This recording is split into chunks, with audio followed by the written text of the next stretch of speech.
Hey, what's up, guys? I want to tell you guys about a story that I just read where a Georgia florist has refused to serve gay people or, sell them flowers or whatever in her establishment.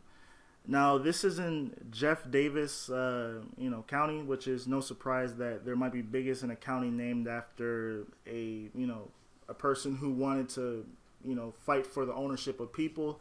But that's I don't know. That's just something I want to add in there. But what really is out of the ordinary with this bigot is that the way that she's such a hypocrite. Now she's unwilling to sell flowers to gay people, but then when the CNN reporter asked her if she is willing to sell flowers or whatever to adulterers or people who disrespect their parents, which is actually in the Ten Commandments, not homosexuality is bad or whatever. I mean, there are parts in the Bible that says homosexuality is bad, but then the thing is with the Bible, and a lot of religious and even non-religious people don't understand, is that it's not a coherent book. The Bible is very, very incoherent. It's not like Harry Potter where there's a set plot line.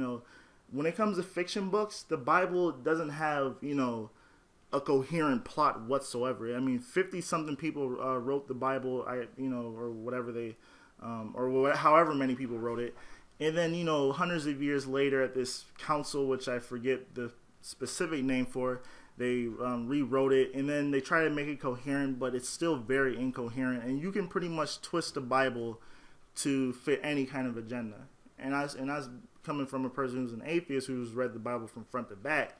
And I'm being very honest, like the Bible can, be pro, gay marriage or anti-gay marriage. It's just like, it's just very incoherent.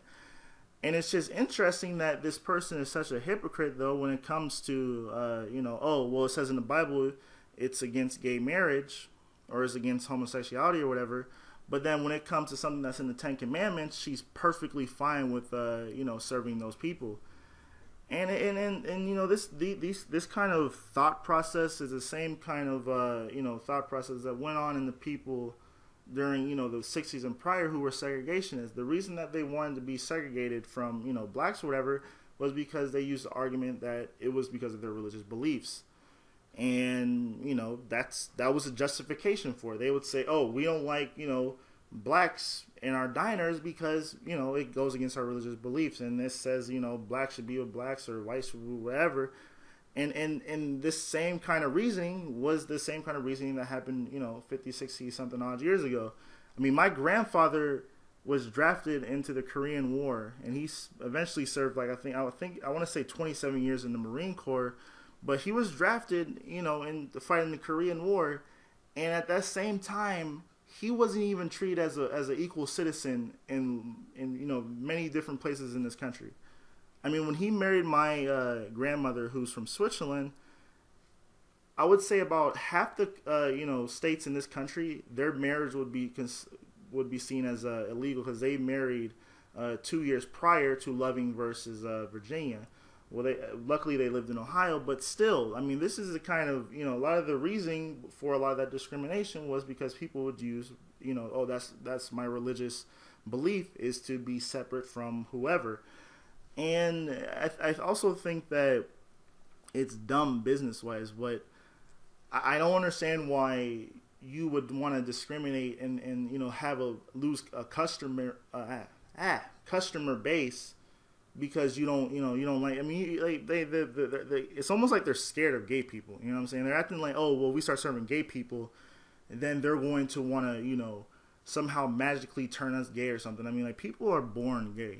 It's quite self-evident that that's the way it is. And then you see, like even like, let's say a bridal cake shop where people, they act like it's going to be the end of the world if they have to make a cake for a gay marriage. I mean, you can give the people the figurines and they can plop the figurines on the cake itself. I mean, they're acting like, oh, if we have to, instead of making a woman and a man on top of the cake, and if we have to make a man or woman or whatever, then it's going to be the end of the world, and the fucking Armageddon is going to happen. I mean, it's not that big of a deal. Just either give them the figurines or put them on there yourself. But I think living in a country where millions of people of all different backgrounds have died, and millions of people have worked hard to make this country what it is today. I think it's unacceptable that people can discriminate against someone because it's against their religious beliefs. I think that if you want to own a business in this country, you should have to serve everyone. Period. If you have a McDonald's, you can't just say, oh, I don't want to serve Muslims or Asian people or whatever. No, you have to serve everyone. Just make the burgers and just sell it to them. And then you take the money from it. It's not that hard. But I can't believe this is something we're arguing about right now in 2015. Like, Indiana has lost their fucking mind with that bill that they just passed. And I actually heard that it got sent back to the state legislator. So maybe they might amend it or something like that. But that's all I gotta say. Tell me what you guys think in the comments below, and have a nice day.